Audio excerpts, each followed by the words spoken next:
Hello, my soul tribe. Welcome to the energy update for the solar eclipse today, April 19th, which starts at about 7:30 p.m. Mountain Time and ends at about 1 a.m. on April 20th. This is in Mountain Time. Please convert that into your time zone. This is an extremely powerful and potent eclipse. So, let's see. Eclipses in general always come in pairs.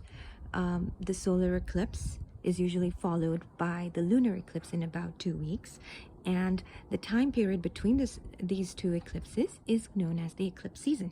So we just started the eclipse season. Astrologically, eclipse seasons bring changes that last for about 6 months at a time. Solar eclipses are exaggerated new moons. As such, they lead to new beginnings, and lunar eclipses are exaggerated full moons. So that is about endings and closures. However, this solar eclipse also has the energy of both closures and new beginnings, and the reason for that is it happens in the very last degree of Aries. It happens at like 29 degrees Aries, and each sign is about 30 degrees, and then about an hour after the eclipse is the sun and the moon both move into Taurus, and so then Taurus season begins. So it's literally at the very last degrees of Aries. So when the solar eclipse happens in the sign of Aries, what that means is we are looking at Aries is the sign of self, and Taurus has a very different energy. That is the sign of the feminine fixed earth sign, right? So the ending of the Aries season, it's talking about what it is that is no longer working for yourself in your life. Anything in terms of your habits, belief systems, people, what is no longer working for you, and that is what the eclipse is bringing up to release. Eclipses generally tend to bring things out of the closet that you know you should be looking at but haven't looked at for a while, right? So they can feel very intense, but basically it's just trying to show you that you need to do it, right?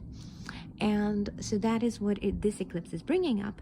And then as we move into the sign of Taurus, it's also during eclipse season, there's going to be some effects on Gaia, which is fixed earth, right?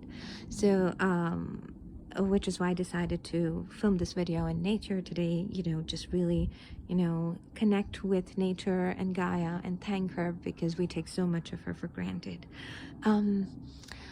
All right, now there's another important astrological event happening with this eclipse.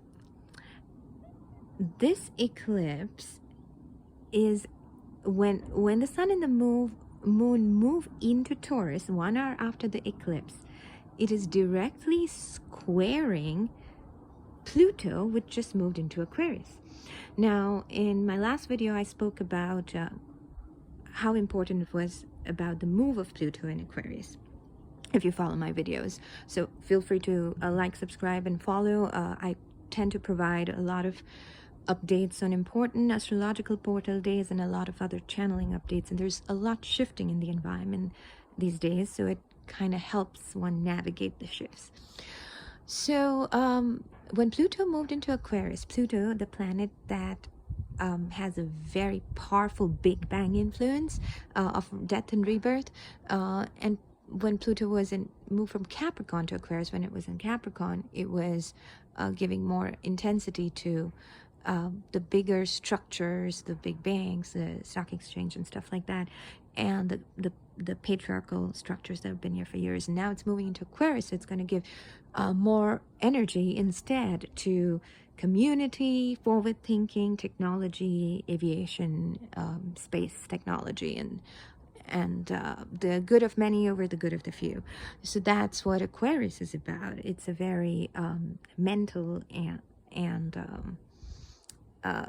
it's a very mental sign. It's a very logic based, and it's all about the age of Aquarius, the new era we're moving into. So Pluto moved into Aquarius just around the time of the solstice, and now on the eclipse right after it's directly squaring Pluto, which moved into Aquarius. So what does this mean? This is like a complete death and rebirth of ourselves from the old world of Capricorn into the new world of Aquarius. So what would your world look like if you adopted more Aquarian ways? And as you know, not just us, Aries, but also Gaia, Taurus.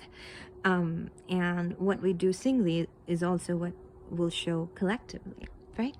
So these are very important things to think about. I had channeled that on the solstice was another dimensional split, and there were a lot of solar flares that happened during that time, and there was a giant portal that opened between the solstice the equinox and this eclipse. So this period has been very, very important, with a lot of karma releasing for a lot of people. We're not just releasing karma from this, but many, many timelines. Of course, assistance is available, and we can help with this through the clearing of the Akashic records. But just keep in mind that this is what's happening. If that's what's happening for you, then, you know, that's all that's going on. And just allow yourself to see where the lessons are, where you're looping, what you need to do that's new, right? And now a couple of things to keep in mind during and post eclipse. In the Vedas, where I grew up in India, we were told that the rays of the eclipse are not the most beneficial. So at the time of the eclipse, they would close curtains and don't let the solar or lunar rays, if it's a lunar eclipse, come in. And they would definitely not cook or eat at the time of the eclipse, because when the sun is blocked in the middle of daytime or evening time, it microbes and all the creatures sort of get confused. So it's kind of a weird portal time. A lot of people do circles during eclipses. We're told to never divinate at the exact time of the eclipse, right? At full moons, new moons, sure, but not at the time of the eclipse. You lay low, you chant either the Mrityunjay mantra or a Surya mantra, or any protective chant of protection. You shield your homes and your spaces and your energy fields and your loved ones before the eclipse starts, and you stay indoors to avoid the rays. And then we are also told to discard any old cooked food. So eat it all up before the eclipse, and then after the eclipse, discard it or donate it to someone really needy. And then after the eclipse, shower and then cook fresh food.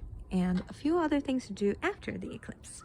Clean the home, and so if you're swapping or sweeping, add salt to your water to cleanse the home, sage it, clear the energy around it. And a very good thing to do is feed animals, especially dogs. And if you can find a black dog, feeding a black dog is considered very auspicious after the eclipse. So then planting season, usually a lot of people plant around the new moon. So if you're planning to plant around the new moon, wait until after the eclipse and then plant the next day, when Taurus season begins, Gaia season begins. And happy birthday to all you Taurans out there. I'm a Taurus myself, so very special sign for me. And thank you again, everyone, for listening to this energy update and forecast. Like I said, feel free to subscribe for future updates and share it with people who can use this information. Have a great, safe, and peaceful eclipse season.